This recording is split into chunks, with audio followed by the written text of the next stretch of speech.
بسم الله الرحمن الرحيم.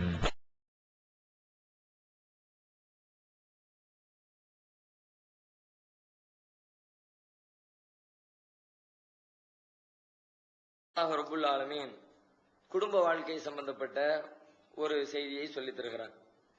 ஆரம்பத்தில் திருமண வாழ்க்கையில் ஈடுபட்டிருக்கிற கணவனும் மனைவியும் ஒரு கட்டத்திலே திடீரென்று இந்த கணவன் நோய்வாய்ப்பட்டு இறக்க நேரிட்டால், கணவன் இறந்த உடனே அந்த மனைவியானவள் திடீரென்று நிர்கதியாக நிற்கக்கூடிய ஒரு சூழல் ஏற்பட்டு விடுகிறது.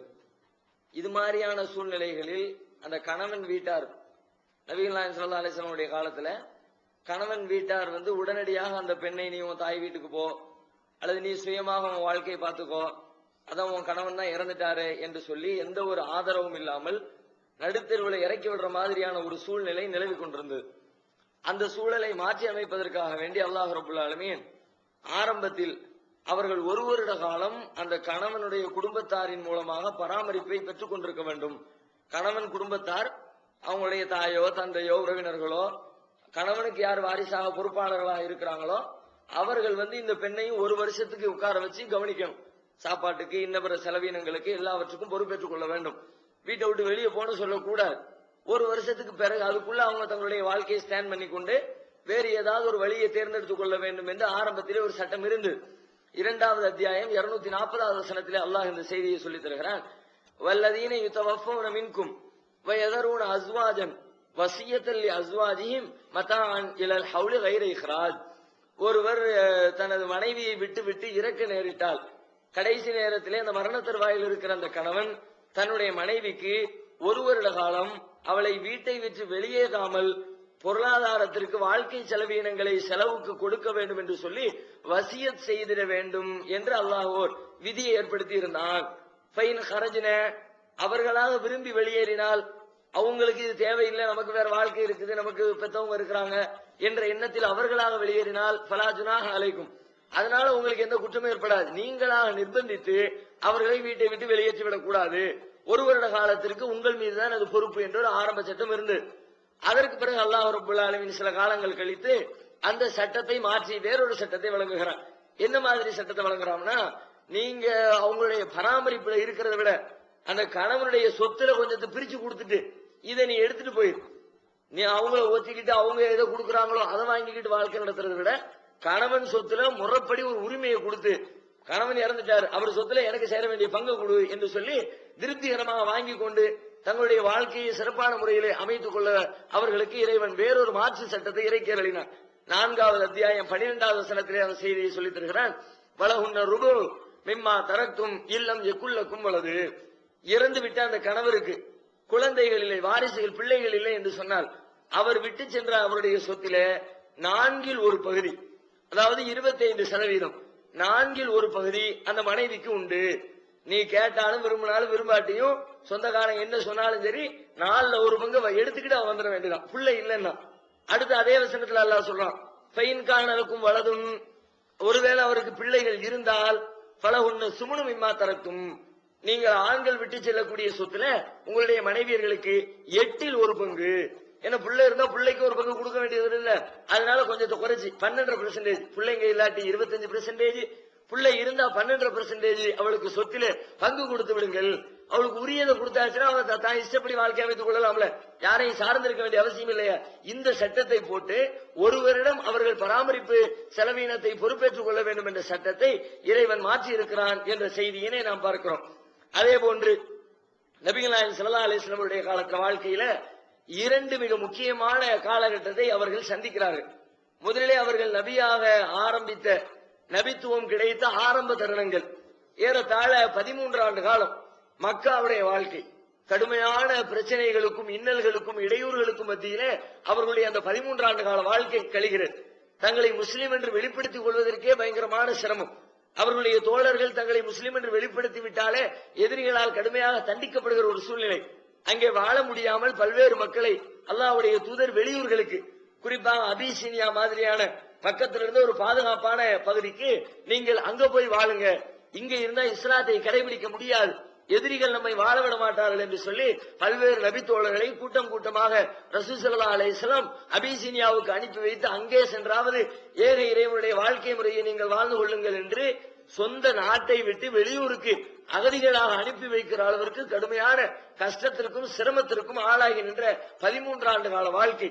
இந்த காலகட்டத்தில் அல்லாஹ் ரப்பல் ஆலமீன் பெரும்பாலும் சுவர்க்கத்தை பற்றி வலியுறுத்தக்கூடிய சட்டங்களை வசனங்களை இறக்கினார். நரகத்தை பற்றி அச்சமூட்டக்கூடிய வசனங்களை இறக்கினார்.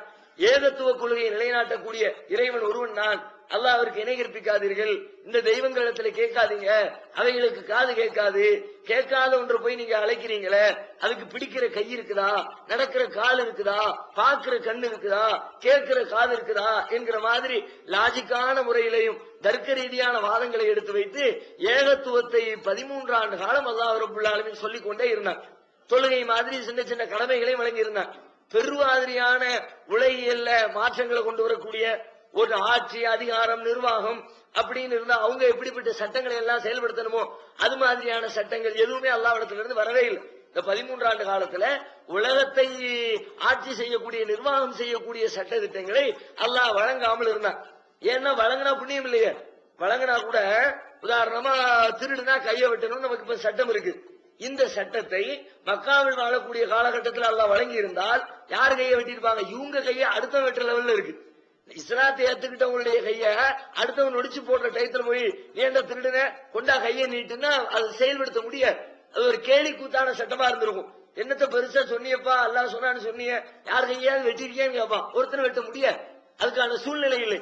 அந்த நேரத்தில் இந்த சட்டத்தை போட்டால் அது பயனற்ற சட்டமாக இருக்கும் என்ற காரணத்தினால் அது மாதிரி நபிகள் நாயகம் ஸல்லல்லாஹு அலைஹி வஸல்லம் அவருடைய கையில எப்பொழுது அதிகாரம் வந்து ஆட்சி கிடைத்து இது மாதிரி சட்டத்தை அமுல்படுத்தக்கூடிய கால சூழ்நிலைகள் ஏற்படுகிறதோ அந்த நேரத்திலே இந்த சட்டத்தை அல்லாஹ் வழங்குகிறான். அது வரைக்கும் அல்லாஹ் ரப்பல் ஆலமீன் இது மாதிரியான சட்டங்களை எல்லாம் எதையுமே போடாம வெறுமனே பொறுமையா இருங்க, உங்களுடைய கை வந்து பலகீனமா இருக்குது, நீங்க இந்த பகுதியில சிறுபான்மையினரா இருக்கிறீங்க, உங்களை ஆதிக்கம் செலுத்தி கொண்டிருக்கிறாங்க, உங்கள் மீது அநியாயம் பண்ணிட்டு இருக்கிறாங்க, இப்ப நீங்க அவங்களுக்கு எதிராக ஏதாவது பண்ண நினைச்சீங்கன்னா உங்களால முடியாது, அதனால நீங்க பொறுமையாக இருங்கள் பொறுமையாக இருங்கள் என்று சொல்லி பல்வேறு கட்டங்களில் திருமறை குர்ஆனுடைய பல வசனங்கள் இந்த 13 வருடங்களில் இறங்கிய வசனங்களில் எல்லாமே பொறுமையை மாத்திரமே அல்லாஹ் வலியுறுத்தி கொண்டே இருந்தான். அநியாயம் பண்றாங்களே, வெட்டுறாங்களே, சஹாபாக்கள் வந்து ரசூலுல்லாஹ் இடத்துல கேட்கலாம் செய்வாங்க, அல்லாஹ்வுடைய தூதரே என்ன இது இவ்வளவு கொடுமை நடக்குது, என்ன ஒண்ணுமே இல்லாம இருக்குது, அல்லாஹ்வுடைய உதவி இல்லையே அப்படின்லாம் கேட்கும்போது ரசூலுல்லாஹ் ஆறுதல் தான் படுத்துறாங்க. விடுங்கம்மா, கொஞ்ச நாளைக்கு பொறுமையா இருங்க, நீங்க என்ன பெரிய கஷ்டத்தை அனுபவிச்சுட்டேன்னு சொல்றீங்க, உங்களுக்கு முந்தி வாழ்ந்த நபிமார்களும் அவங்களுடைய சமுதாயத்தவர்களும் பட்ட கஷ்டங்கள் அவங்களுக்கு தெரியுமான்னு பொறுமையைத்தான் சொன்னாங்க. அவங்களை அப்படி இரும்புச்சு போச்சு கிழிச்சாங்க, கீறி கிழிச்சாங்க, ரம்பத்தால் அறுத்து எறிஞ்சாங்க, எத்தனை நபிமார்கள் கொல்லப்பட்டாங்க. அவங்களோட கம்பேர் பண்ணும்போது நீங்க படுற கஷ்டம் என்ன? சுடுமணல்ல புரட்டப்படும் போது கேட்கிறாங்க, பாலைவனத்துல நம்மளால நடக்க முடியல, மதியம் 1 மணி 2 மணிக்கு மே மாசத்துல ரோட்ல செருப்பு இல்லாம நடக்க முடியல, அப்படியே காலெல்லாம் பொசுங்குது. ஆனால் பாலைவனத்துல வெயில் அடிக்கிற அடி எப்படி அடிக்குது இன்னைக்கு நாம எப்படி பாக்குறோம்? அரபு நாடுகளுக்கு போறவங்க பாலைவனத்துல வேலை செய்யறாங்களே, அவங்க சொல்லக்கூடிய அந்த வெப்பத்தினுடைய அளவு எப்படி இருக்குது? ஏதாவது கட்டடங்கள் இருந்தால், மரங்கள் இருந்தால், தோட்டங்கள் இருந்தால், நீர்நிலைகள் இருந்தால் அந்த வெப்பத்தினுடைய தாக்கம் குறையும். ஆனா இங்க எதுவுமே இல்ல, ஃபுல்லா எங்க பார்த்தாலும் மணல், ஆனால் அப்படியே பறக்குது, முகமெல்லாம் கரிஞ்சு போகிற அளவுக்கு கடுமையான வெப்பம் இருக்குது. அப்படிப்பட்ட வெப்பத்துல அப்படியே தோசைய அடுப்புகள்ல போட்டு தோசையை சுடுற மாதிரி, ரொட்டி சுடுற மாதிரி சஹாபாக்களை சுட்டுக்கிட்டு இருக்கிறாங்க அந்த எதிரிகள். அந்த நேரத்தில் சஹாபாக்கள் வந்து நபிகள் நாயகத்துல கேட்கிறாங்க, அல்லாஹ்வுடைய தூதரே கொடுமை ஜாஸ்தியா இருக்குது, தாங்க முடியல. அப்பவும் ரசூலா பொறுமையா இருமா, பொறுமையா இருங்க, அல்லாஹ் எனக்கு கூலிய தருமா, இன்னல்லாஹ் மஅ ஸாபிரீன், பொறுமையாளர்களோடு தான் அல்லாஹ் இருக்கிறான். இப்படியாக பொறுமை குறித்தே பேசப்பட்டே கொண்டிருந்தது பல வருடங்கள். எந்த அளவுக்குன்னா 2வது அத்தியாயம் அதுல ஒரு வசனம், 2வது அத்தியாயம் 109வது வசனத்துல அல்லாஹ் சொல்லி தருகிறான், ஃபஅஃபு வஸ்ஃபஹு, அந்த டைத்துல இறங்குனது, ஃபஅஃபு வஸ்ஃபஹு ஹத்தா யதி அல்லாஹு பிஅம்ரிஹி, மன்னித்து விடுங்கள், அவர்களை மன்னித்து அலட்சியப்படுத்துங்க, அவங்க செய்யற காரியத்தை பெருசா நினைச்சுக்கிட்டு இருக்காதீங்க, அலட்சியப்படுத்துங்க. ஹத்தா யதி அல்லாஹு பிஅம்ரிஹி, தன்னுடைய கட்டளையை அல்லாஹ் தருகின்ற வரைக்கும், அல்லாஹ் ஒரு சட்டத்தை தருவான், அது வரைக்கும் இதை மெயின்டைன் பண்ணு. அல்லாஹ் வேற ஒரு கட்டளை உனக்கு வழங்குவான், அந்த கட்டளை வருகின்ற காலம் வரைக்கும் நீங்கள் இப்படி பொறுமையோடு இருந்து அவர்களுடைய அந்த காரியங்களை எல்லாம் அலட்சியப்படுத்துங்கள் என்று குர்ஆன்ல அல்லாஹ் வசனம் இறக்கி வச்சான். வருடம் 13 கழிகிறது. அதற்கு பிறகு அல்லாஹ் ரப்பல் ஆலமீன் அவங்கள அந்த எதிரிகள் எல்லாம் நபிகள் நாயகத்தை கொலை செய்யணும்னு திட்டம் தீட்டக்கூடிய கடைசி தருணத்துல பக்கத்துல இருக்க மதீனாவுக்கு மாறி போங்க, அங்க ஒரு நல்ல வாழ்க்கை இருக்குது என்று அல்லாஹ் ரப்பல் ஆலமீன் அனுப்பி வைக்கிறான். மதீனாவில இருந்து சில மக்கள் வந்திருந்தாங்க. ரசூலுல்லாஹ் மதீனாவுக்கு போறதுக்கு முன்னாடியே சில பேர் வந்து அல்லாஹ்வுடைய தூதரிடத்துல பேசுறாங்க, உடன்படிக்கை செஞ்சாங்க. வரலாற்றில் அதுவெல்லாம் மிகப்பெரிய ஒரு முக்கியமான நிகழ்ச்சியாக இஸ்லாமிய வரலாற்றில மிக முக்கியத்துவம் வாய்ந்த நிகழ்ச்சியாக பேசப்படுகிறது. முதலாம் உடன்படிக்கை, இரண்டாம் உடன்படிக்கை என்று அந்த மதீனாவிலிருந்து சில பேர் வந்தாங்க ஹஜ்ஜுக்கு என்று சொல்லி. ஹஜ்ஜுக்கு வந்த மக்கள் நபிகள் நாயகத்தை சந்திக்கிறாங்க, அவங்களுடைய போதனைகளை கேட்கிறாங்க, சரியாத்தானே இருக்கு நம்புறாங்க. தான் ஊர்ல போய் மக்களுக்கு பிரச்சாரம் பண்றாங்க. திரும்ப 2வது வருஷம் ஒரு கூட்டம் வருது, அவங்களும் நபிகள் நாயகத்துல பேசுறாங்க. அப்ப அவங்க சொல்றாங்க, நீங்க மதீனாவுக்கு வந்துருங்க, எதுக்கு இங்க போட்டு கஷ்டப்பட்டு இருக்கிறீங்க, அங்க நாங்க உங்களுக்கு எல்லா விதத்திலும் ஒத்துழைப்பு தருவதற்கு தயாராக இருக்கிறோம் என்று சொல்லி நபிகள் நாயகத்தை அவர்களும் அழைக்கிறார்கள். அழைச்சவுடன் ரசூலுல்லாஹ் போயிடல, அல்லாஹ்விடம் இருந்து வஹி வரட்டும் என்று எதிர்பார்க்கிறார்கள். அல்லாஹ்வுடைய வஹி வந்தது. ரசூல் ஸல்லல்லாஹு அலைஹி வஸல்லம் மதீனாவுக்கு பயணமாகிறார்கள். மதீனாவில் வந்து அமர்ந்த உடனே அங்கிருக்கிற சூழ்நிலை இஸ்லாம் வேகமாக பரவுகிறது. இருக்கிற மக்கள் எல்லாம் அவர்களுடைய அதிகாரத்தின் கீழ் வருகிறார்கள். அந்த பகுதியே ரசூலுல்லாஹ்வுடைய கட்டுப்பாட்டில் வருது. இப்படியாக ஒரு பெரிய கவர்மெண்ட் உருவாக்கிறாங்க. மக்கள் எல்லாம் வந்தாச்சு, ஆட்சி அதிகாரம் வந்துருச்சு, ராணுவம் வந்துருச்சு, மிலிட்டரி ரெடி ஆயிடுச்சு. அவர்களுடைய வார்த்தைகளுக்கு கட்டுப்பட்டே தீர வேண்டும் என்ற ஒரு சூழ்நிலை மதீனாவில் உருவாக்கப்பட்டு விட்டது.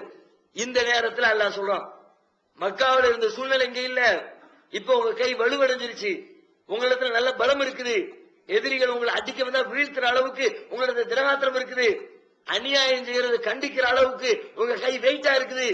இப்போ அன்னைக்கு நீங்க வாய் பத்தி இருந்தீங்க அநியாயத்தை பார்த்துக்கிட்டு, அது மாதிரி இப்ப அநியாயத்தை பார்த்து கொண்டு வாய் பத்தி மௌனமாக இருக்காதீர்கள். அப்ப உங்களை அடிக்கும் போது பொறுமையா இருந்தீங்களே, அதுக்கு பேர் பொறுமை. இப்ப நீங்க வாய் பத்தி மௌனமா இருந்தால் அதற்கு பேர் கோழைத்தனம். அதிகாரம் வந்ததுக்கு பிறகு அடிச்சு நொறுக்கி அநியாயத்தை தடுக்கணும், அதுக்கான பவரை கையில வச்சுட்டு சும்மா இருக்க கூடாது என்று சொல்லி ஆரம்பத்தில் இருந்த அந்த பொறுமைக்கான சட்டங்களை எல்லாம் இப்ப அல்லாஹ் மாத்துறான். எப்படி மாத்துறான்? 22வது அத்தியாயத்தினுடைய 39வது வசனத்திலே இறைவன் இறக்கி வைக்கிறான், உதினலில் லதீன யுகாத்தலூன பிஅன்னஹும் ஸுலிமூ. அநியாயம் செய்யப்பட்ட மக்களுக்கு அனுமதி வழங்கப்படுகிறது. என்ன அனுமதி? எதிரிகளை, அநியாயம் செய்கிறவர்களை, உங்களோடு போர் புரிவதற்காக ஆயுதங்களை தூக்கி கொண்டு வருகிறவர்களுக்கு எதிராக நீங்கள் போர் புரிவதற்கு இப்பொழுது அனுமதி வழங்கப்படுகிறது. இவ்வளவு நாள் வரைக்கும் போர் புரிய அனுமதி இல்லை.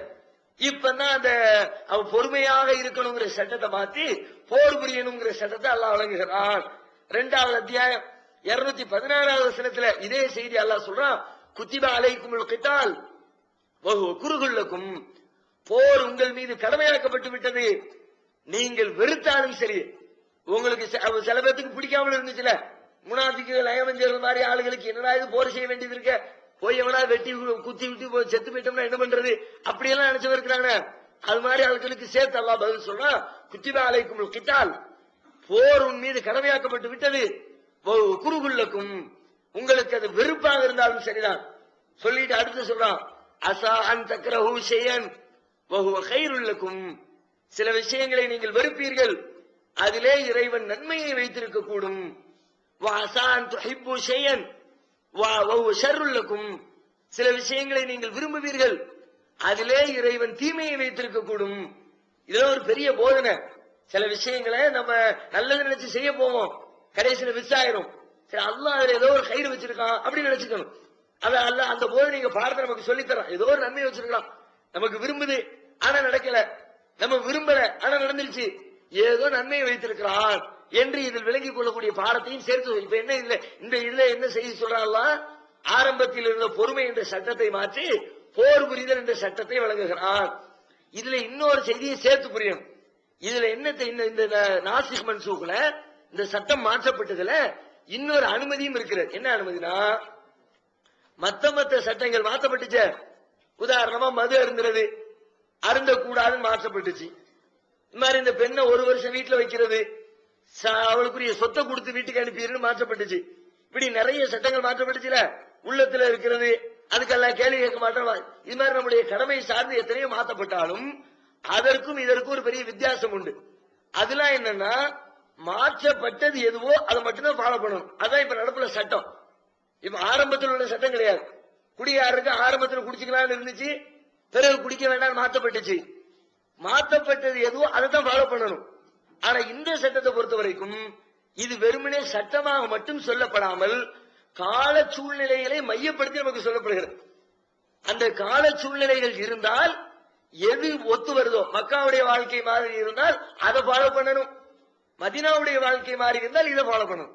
இன்னைக்கு மாற்றப்பட்ட சட்டம், எனவே நீ சண்டை போடுன்னு சட்டம் கிடையாது. நீ சண்டை மதீனாவுடைய லெவலில் இருந்தால் சண்டை போடு, மக்காவுடைய லெவலில் நீங்கள் இருந்தால் சண்டை போடாதீர்கள். எந்த ஊர்ல இருந்தாலும் தரோம். இப்பவும் இதுல ரெண்டுமே நமக்கு ஓகே.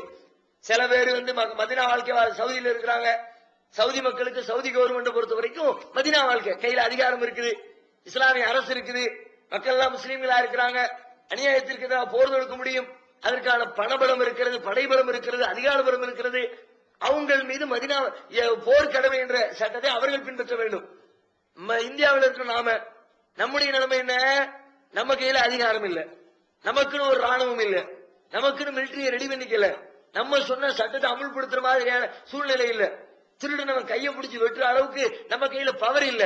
அப்படி யாரையே வெட்டணும்னு அறுவாளை தூக்குனா தூக்கி ஜெயில் உறுதி போட்டுருவோம். அந்த ரேஞ்சுக்குள்ள நம்ம உட்கார்ந்துருக்கோம். இப்ப நாம மக்காவுடைய சூழ்நிலையில் அமர்ந்திருக்கிறோம்.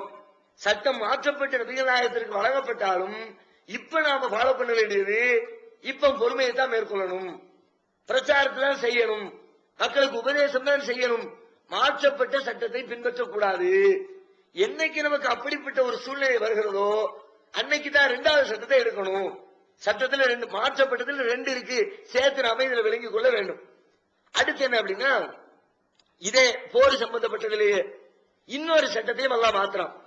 என்ன மாத்திரம்னா, ஆரம்பத்தில் போர் புரிவதற்காக வேண்டிய சஹாபாக்கள் இருந்தாங்களே, போர்ல போய் நின்னாச்சுன்னா அப்படி இறங்கி பூந்து விளையாடான்னு சொல்லுவாங்கல்ல, உள்ள போய் எதிரிகளுக்கு சிம்ம சொப்பனமா இருக்கிறத வர்ணிப்பாங்களே, அது மாதிரி கடுமையான போராட்டம். சும்மா விட்டு வைக்க கூடாது விட அப்படின்ற வெறி இருக்கும். ஏன்னா அவங்களுடைய சொத்துக்களையெல்லாம் பறிச்சுக்கிட்டு, வீடு வாசலையெல்லாம் புடிங்கிட்டு, சொந்த நாட்டுல அகதியாக்கி, ஊரை விட்டு ஓட வச்சு எவ்வளவு வேதனை அனுபவிச்சிருப்பாங்க.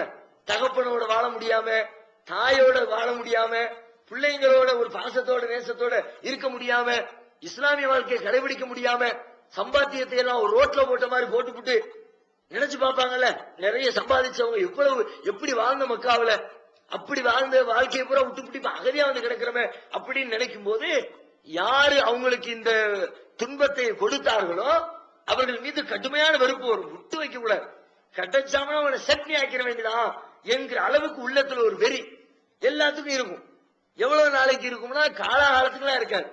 உங்களுக்கு ஒரு அநியாயம் பண்ணியிருந்தா கூட அந்த அந்த ஸ்பிரிட்டோட இருப்பீங்கல்ல, வரட்டு இன்னைக்கு அப்படின்னு நிப்பியல, அப்ப கையில கிடைச்சாமனா மூத்தாக்கி விடுவிய.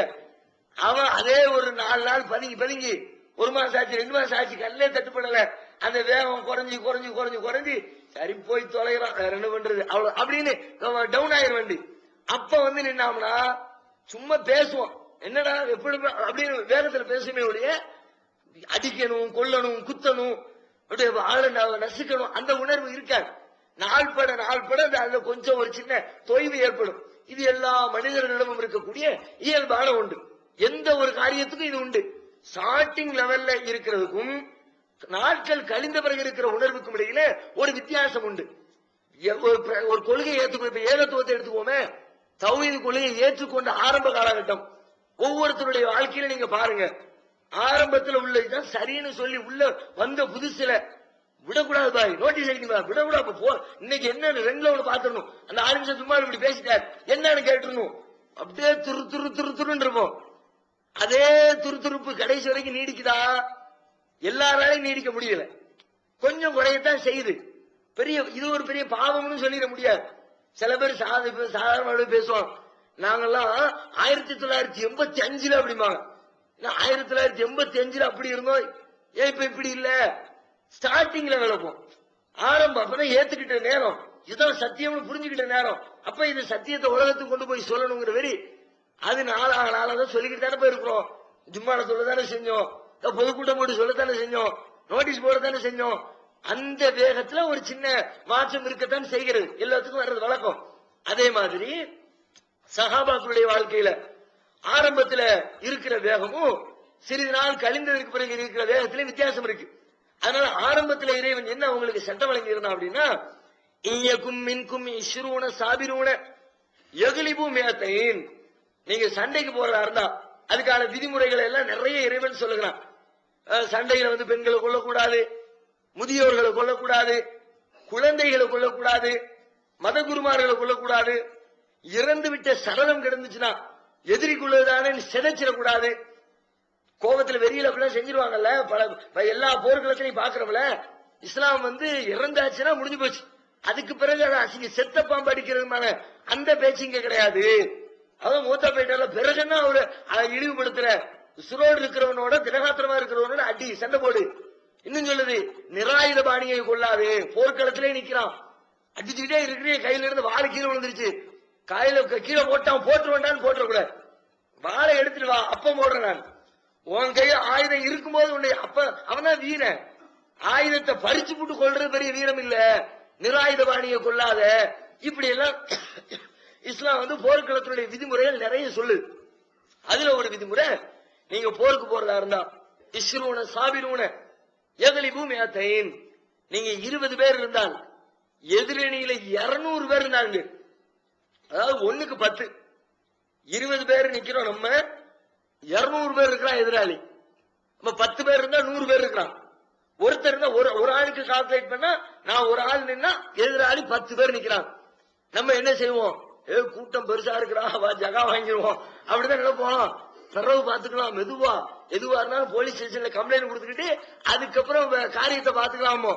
அல்லாஹ் சொல்றான், அவங்ககிட்ட இருந்த வேகம் எத்தனை பேர் இருக்கட்டும்டா பாத்துருவோம் உண்டா இல்லையாங்கிற அளவுக்கு வேகம் இருந்ததுனால அல்லாஹ் சொன்னா, நீ 20 பேர் இருக்கிற, எதிராளி 200 பேர் இருக்கிறானா எகலிபு மேத்தை 200 நீ அடிச்சு தூள் கிளப்பு, அந்த அந்த ஸ்பிரிட் ஒன்றை இருக்குது அப்படின்னா.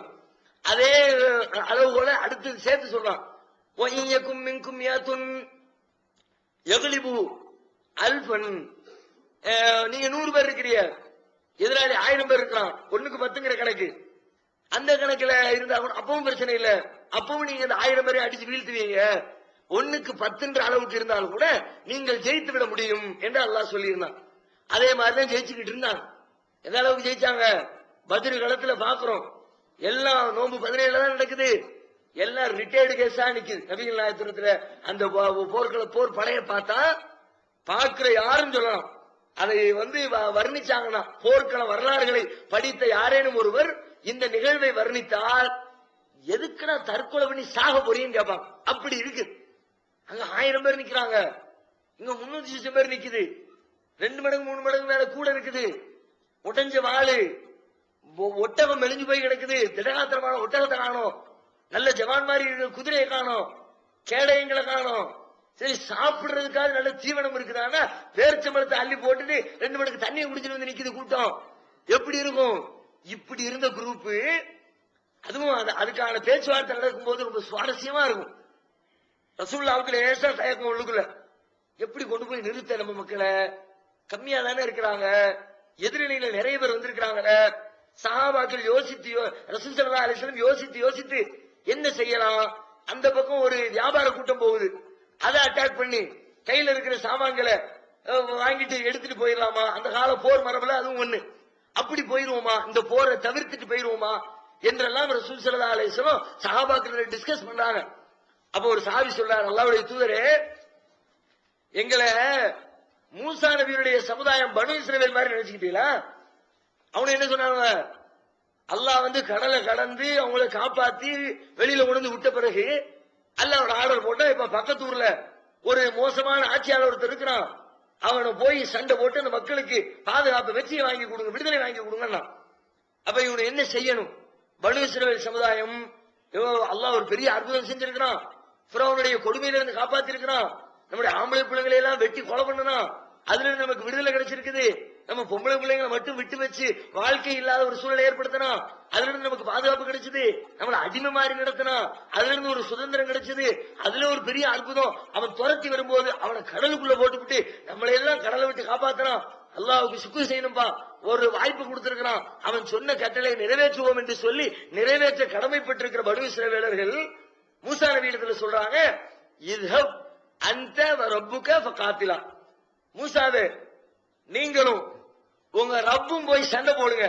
இன்னா காயுதும், நாங்க இங்கேயே உட்கார்ந்து இருக்கிறோம், எல்லாம் முடிஞ்சிருச்சுங்கிற செய்தியை சொல்லுங்க, நாங்க வந்து ஜாயிண்ட் ஆகிக்கிறோம். எப்படி இருக்கும் மூசா நபி, எப்படி உணர்ந்திருப்பான், என்னடா இது சமுதாயம். அதனாலதான் ரசூலுல்லாஹி ஒரு தடவை இந்த சமுதாயம் வேதனைப்படுத்தும் போது அல்லாஹ்வுடைய தூதரை, என்ன எனக்கு என்னப்பா வேதனை, என் சகோதரர் மூசாவை அந்த பையில பாடுபடுத்தினானுல, அதை விடவா இது பெருசு அப்படின்னு ரசூல் ஸல்லல்லாஹு அலைஹி வஸல்லம் மூசா நபியை நினைத்து தன்னுடைய வேதனை ஆறுதல் படுத்திக் கொள்கிற அளவிற்கு வேதனையில உச்சத்துல இருந்தாங்க. ஒரு சஹாபி சொல்றார், அது மாதிரி நினைச்சுக்கிட்டீங்களா, சொல்லுங்க நீங்க என்ன சொல்லுங்க, நாங்க செயல்படுத்த ரெடியா இருக்கும். கடல்ல குதிக்க சொல்றீங்களா, இப்ப குதிக்கிறோம், ஆர்டர் மட்டும் போடுங்க. அப்படிப்பட்ட தோழர்களை வச்சிருந்தாங்க. போய் புகுந்து எதிரிகளோட களத்துல நுழைஞ்சு அடிச்சு தூள் கிளப்பி வெற்றி வீரர்களாக திரும்பி வந்தார்கள் பார்க்கிறோம். ஆரம்ப நேரத்துடைய லெவல் இது. நாட்கள் ஆகிறது, ஓரளவு ஸ்டெடி ஆயிடுச்சு, இஸ்லாம் பல வகையில பரவிடுச்சு. இப்ப அந்த ஸ்பிரிட் இல்ல. அடுத்து அல்லாஹ் வசனத்தை இறக்கி வைக்கிறான். 8வது அத்தியாயம் 65ல முதல்ல சொன்ன சட்டம், 8வது அத்தியாயம் 66ல அடுத்த சட்டத்தை மாத்தலாம். அல் ஆன ஹஃபல்லாஹு அன்கும், இப்பொழுது அல்லாஹ் உங்களுக்கு சட்டத்தை தளர்த்துகிறான், சட்டத்தை லேசாக்குகிறான். என்ன லேசாக்குகிறான்? வஅலிம அன்ன ஃபீக்கும் ஸுல்ஃபன், உங்களிடத்திலே பலகீனம் இருப்பதை அவன் அறிந்து கொண்டான். அவங்க உள்ளத்துல பலகீனம் வந்துச்சு, நம்மளா சொல்ல, அல்லாஹ்வே சொல்றான். சஹாபாக்களுக்கு வந்து பலகீனம் ஆயிட்டாங்கன்னு சொல்லி சஹாபாக்களை திட்டாங்கன்னு சொல்லி கூட, இது அல்லாஹ் சொல்ற மேட்டர். வஅலிம அன்ன ஃபீக்கும் ஸுல்ஃபன், உங்களுடைய உள்ளத்துல பலகீனம் வந்து விட்டதை அல்லாஹ் அறிந்து கொண்டான்.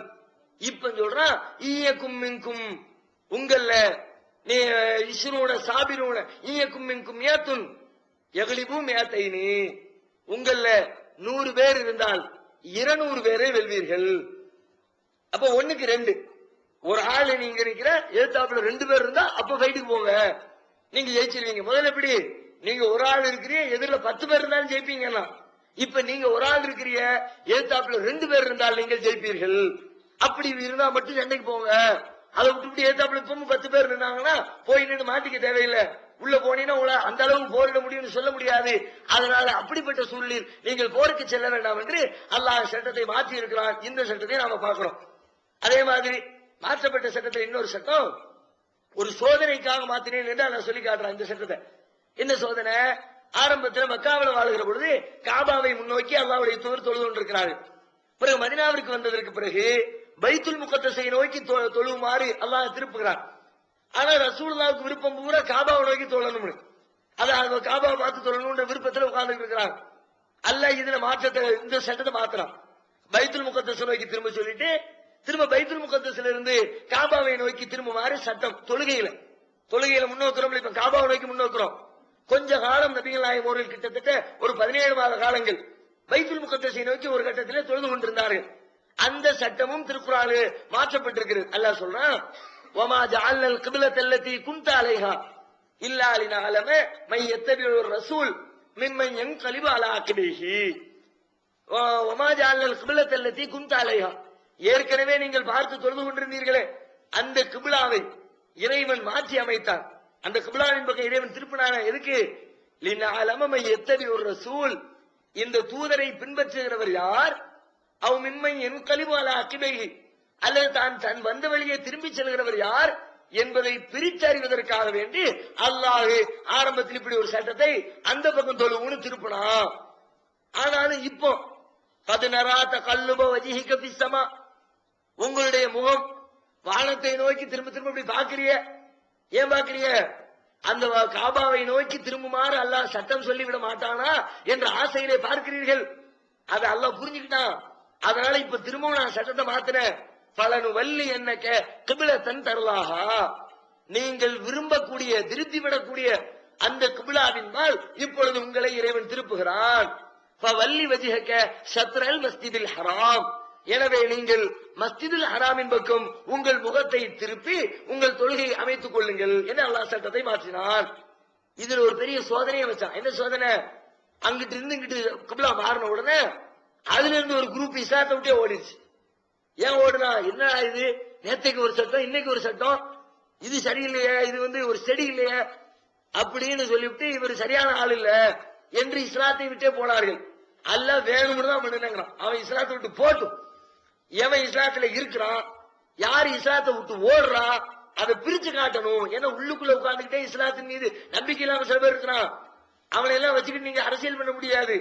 அவனை எல்லாம் வச்சுக்கிட்டு நீங்க போர்க்களத்துல போய் நின்னீங்கன்னா அவன் சண்டை போட மாட்டான், உங்களை கழுத்தெடுத்து விடுவான்.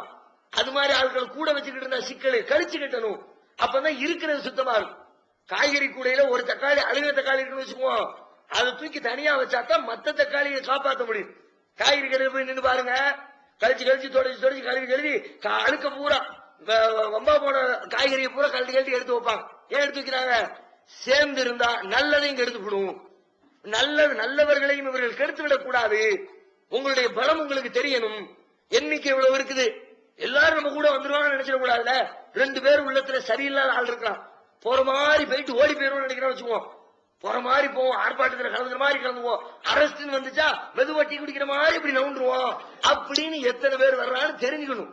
தெரியாம போனா 50 பேருக்கு போனோம், 30 பேர் கலந்துக்கிட்டா 20 பேர் நின்னா தூக்கி ரிமைண்ட் பண்ணிடுவாங்க, மாட்டிக்குவோமே.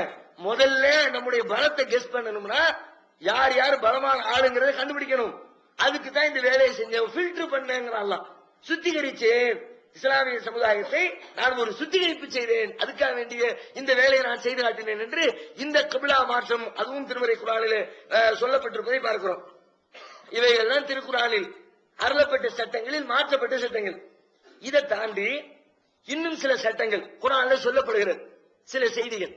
அந்த செய்திகள் நபிகள் நாயகம் ஸல்லல்லாஹு அலைஹி வஸல்லம் அவர்களுடைய வாய் வழியாக குர்ஆன்ல சட்டத்தை சொல்லாம ரசூலுல்லாஹ்வுடைய உள்ளத்துல செய்தியை போட்டு அவர்கள் அதற்கு மாற்று கருத்து தெரிவித்து சட்டத்தை மாத்தினாங்க. சில சட்டங்கள் அது கூட நம்முடைய சமுதாயத்துக்கு அருளப்பட்ட சட்டம் கிடையாது.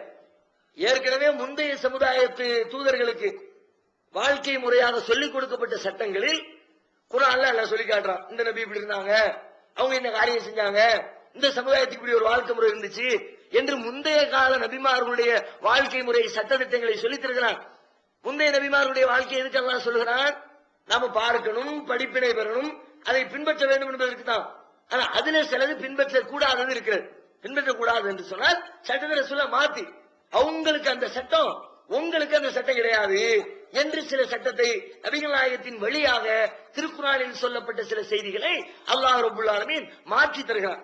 என்ன மாத்திரா அப்படின்னா, உதாரணமா மரியம் அலைஹிஸ்ஸலாம், ஈசா அலைஹிஸ்ஸலாத்துடைய தாய், ஈசா அலைஹிஸ்ஸலாத்தை பெற்றெடுக்கிறார்கள். ஊருடைய லெவல் என்ன? ஆண்மகனுடைய துணை இல்லாமல் கணவன் இல்லாமல் பிறந்த குழந்தை. ஊருடைய பார்வை தவறிழைத்து விட்டார் மரியம், அதான் ஊருடைய பார்வை. எப்படி ஆம்பளை இல்லாம புள்ள பிறக்கும்?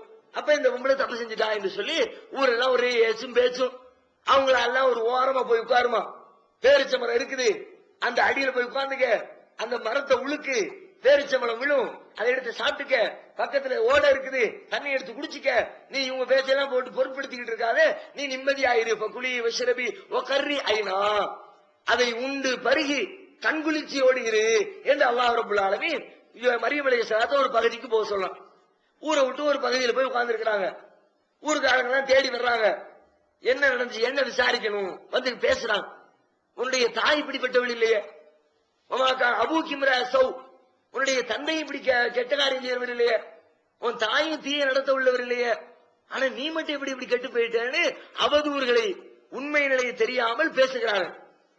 அப்ப அல்லாஹ் சொன்னா, நீ போட்டு பதில் சொல்லிக்கிட்டு இருக்காமா, உன் பிள்ளைய கை காட்டி விட்டுரு. பாசாரத்திலை தொட்டில பார்த்து கை காட்டுறான், பிள்ளைய பார்த்து, பிள்ளைய கையாளு ஆளு கைபனும் கல்லியும் மங்கான பில் மஹதி சவியா, தொட்டிலில் கிடக்கிற குழந்தை இதற்கு பதில் சொல்லுமா? ஓன்ட்ட கேள்வி கேட்டா அங்கிட்டு திருப்பி விடுறேன் சொல்லுங்க, கேட்ட கேள்வி நீ பதில் சொல்லுவேன், அவன்கிட்ட கேட்க சொல்லுவேன், பேசுவதற்கு சொல்ற மாதிரி. கல்லியும் மங்கான பில் மஹதி சவியா, தொட்டில கிடக்கிறக்குள்ள பேசுமா அப்படின்னு சொல்லி திரும்புறக்குள்ள பேச ஆரம்பிச்சு புள்ள. காலை இன்னி அப்துல்லாஹ் ஆத்தானி அல் கிதாப் வஜாலனி நபியா வஜாலனி முபாரகா ஐனமா குன்து வௌசானி பிஸ்ஸலாத்தி வஸ்ஸகாத்தி மாதும்து ஹய்யா வபர்ரம் பிவாலிததி வலம் யஜாலனி ஜப்பாரன் ஷகியா. அப்படியே மழை அல்லாஹ் ரப்பல் ஆலமீன் ஈசா நபியுடைய வாயிலிருந்து வார்த்தைகளை கொட்டுகிறார். ஆத்தா வஜாலனி நபியா, இறைவன் என்னை தூதனாக்கி இருக்கிறான், எனக்கு வேதத்தை வழங்கி இருக்கிறான், நான் உயிரோடு இருக்கும் காலம் வரை என் பெற்றோருக்கு பணிவிடை செய்ய வேண்டும் என்று எனக்கு இறைவன் பணித்திருக்கிறான், நான் தொழ வேண்டும், நான் ஜக்காத்து வழங்க வேண்டும் என்ற சட்டத்தை எனக்கு இறைவன் தந்திருக்கிறான். அப்படியே மலம் பேசுறாங்க. ஒரு பெரிய அத்தாட்சியை கொடுத்து மரியம் அலைஹிஸ்ஸலாம் தவறிழைக்கவில்லை என்பதை அல்லாஹ் நிரூபிக்கிறான். இந்த கட்டத்துல அவங்க திரும்ப திரும்ப தொணங்கிறாங்களே, நீ சொல்லு. அப்ப அல்லாஹ் அவங்களுக்கு ஒரு செய்தியை சொல்லி கொடுக்கிறான். நீ என்ன பண்ணு, ஃபகூலி இன்னி நதர்து லிர்ரஹ்மானி ஸௌமன் ஃபலன் நுகல்லிமல் யௌம இன்சியா. நீ சொல்லிவிடு, நான் என் ரஹ்மானுக்கு நேர்ச்சை செய்திருக்கிறேன்.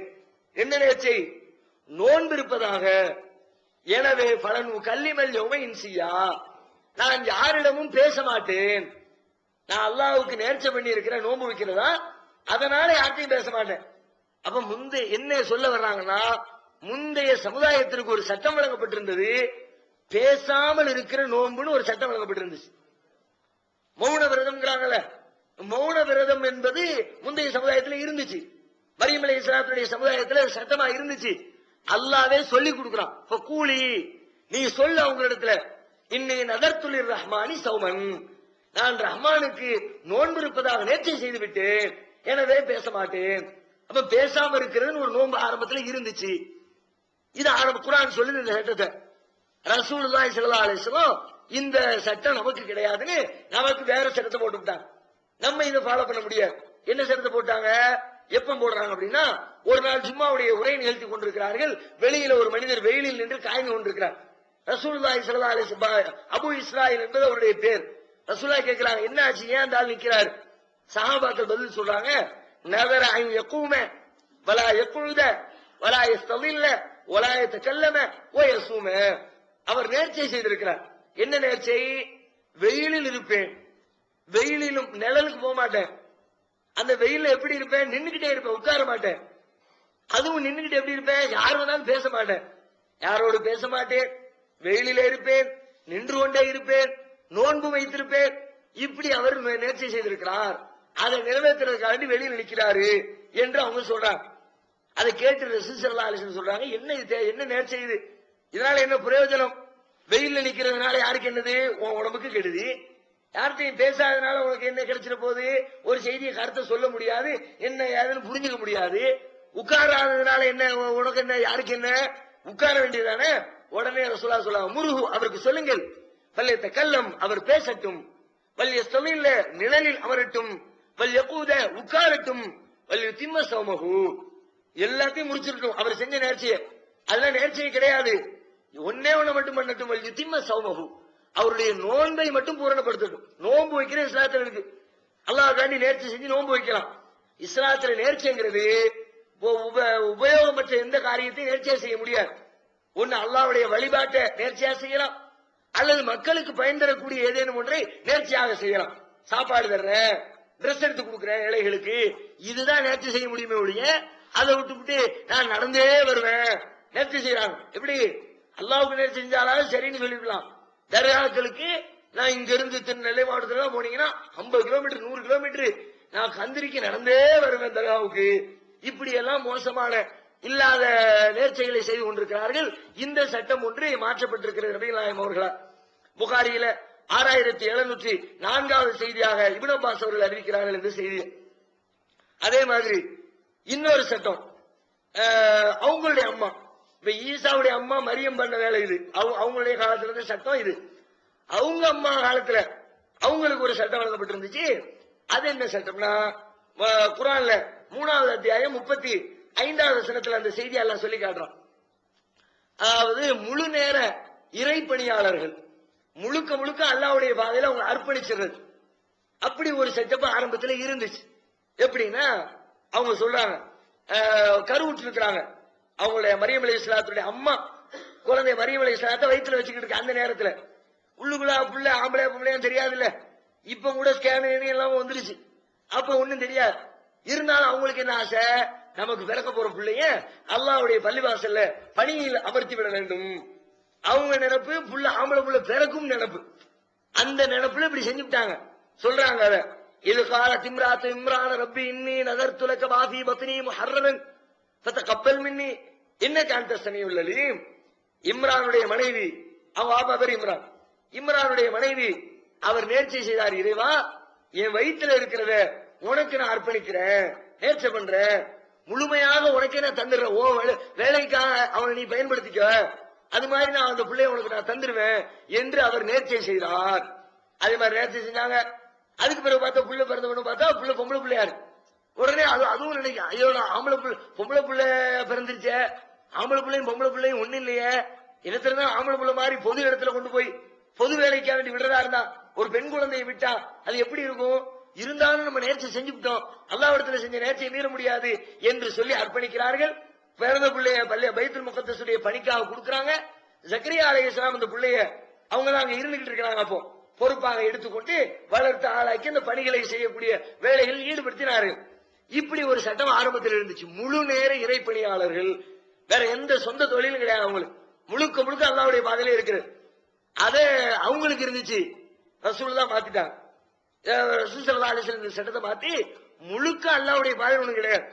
உன் குடும்பத்தையும் கொஞ்சம் கவனிக்கணும், உன் வியாபாரத்தையும் பார்க்கணும், உன் உடம்பையும் பார்க்கணும், உன் ரப்புக்கு செய்ய வேண்டிய கடமையை நீ செய்யணும், எல்லாவற்றையும் பேலன்ஸாக கொண்டு போவதுதான் நான் கொண்டு வந்திருக்கிற மார்க்கம்.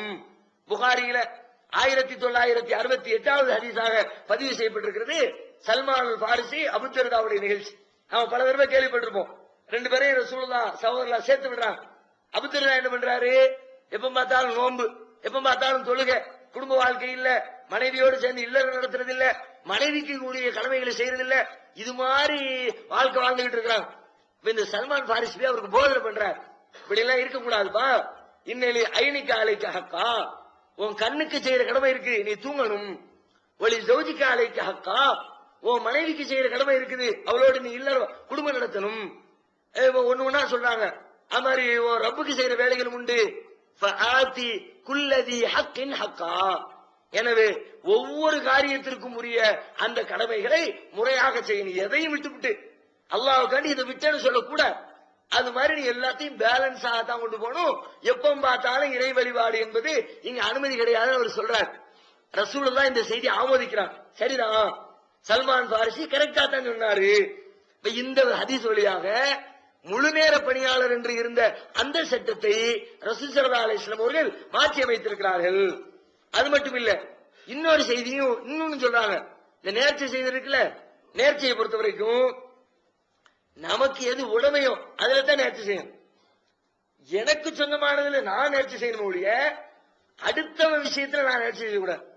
இவன் தலையை அடமானம் வச்சாவது ஓ வேலையை முடிக்கிறேன் பாரு, அவன் தலை அது ஓன் தலையாது, அது மாதிரி செய்யக்கூடாது. ரசூலுல்லாஹ் சொல்றாங்க, லா வஃபா அலி நத்ரின் ஃபீ மாசியத்தில்லாஹ் வலா ஃபீமா லா யம்லிகு இப்னு ஆதம், அல்லாஹ்வுக்கு மாறு செய்வேன் என்று நேர்ச்சை செய்வது கூடாது, ஆதமுடைய மகனுக்கு சொந்தமில்லாத ஒன்றிலே நேர்ச்சை செய்வதும் கிடையாது. எனக்கு சொந்தமானதில் நான் தீர்மானிக்கிற ஒன்றில் நேர்ச்சை செய்யணுமே ஒழிய அடுத்தவங்களுக்கு செய்யக்கூடாது. இங்க என்ன, அடுத்தவங்க புள்ளங்கிறது அடுத்த உயிர் தானே, அடுத்து இன்னும் தனி மனுஷன் தானே, அவனுக்கு சுதந்திரம் உண்டுல, அவர்களுக்கு மூலம் உண்டுல, அப்ப அவங்க விஷயத்துல நான் நேர்ச்சை பண்ண முடியாது, இப்படி செய்யாதீங்கன்னு சொல்லி அந்த சட்டத்தை நபிகள் நாயகம் அவர்கள் மாற்றி இருப்பதை பார்க்கிறோம். அதே மாதிரி முந்தைய காலத்துல வாழ்ந்த இறை தூதர்கள் இன்னொரு ஆளு சுலைமான் அலைஹிஸ்ஸலாம். சுலைமான் அலைஹிஸ்ஸலாத்திற்கு ஏற்கனவே நம்ம பார்த்தோம், ஏராளமான சிறப்புகளை அல்லாஹ் வழங்கி இருந்த ஒரு நபி. அவர்களுக்கு வழங்கப்பட்டதை போன்று ஒரு ஆட்சியை, அதிகாரத்தை, ஒரு நிர்வாகத்தை உலகத்தில் அல்லாஹ் யாருக்குமே வழங்கல. அந்த அளவுக்கு ஒரு சிறப்பான வாழ்க்கை முறையை, ஆட்சி முறையை சுலைமான் நபிக்கு அல்லாஹ் கொடுத்திருந்தான். அதுல ஜின்களை வசப்படுத்தி கொடுத்திருந்தாங்க, ஜின்களை வைத்து வேலை வாங்கக்கூடிய அந்த வேலை. அதுல ஜின்கள் சில ஜின்னை வச்சு சில வேலையை செய்வாங்க. அல்லாஹ் சொல்லி காட்டுறான்.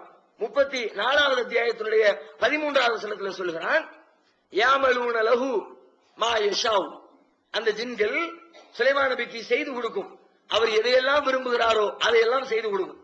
என்னெல்லாம் செய்யும்?